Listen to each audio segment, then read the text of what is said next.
తూర్పుగోదావరి జిల్లా నిడదవోలులోని పలు రెస్టారెంట్లో ఫుడ్ సేఫ్టీ అధికారులు ఆకస్మిక తనిఖీలు చేశారు. రెస్టారెంట్లలో తయారు చేస్తున్న ఆహార పదార్థాలను పరిశీలించారు.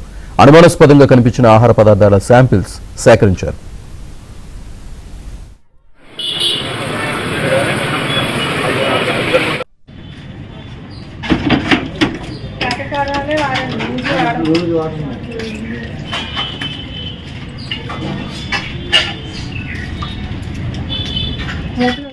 అనుమానాస్పదంగా కనిపించిన ఆహార పదార్థాల శాంపిల్స్ సేకరించారు.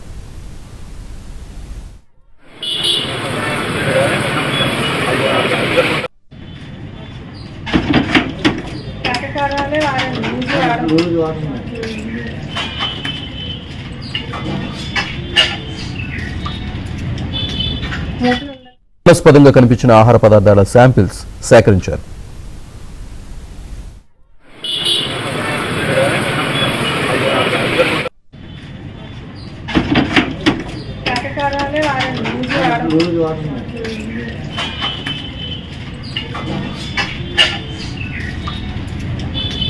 వాటర్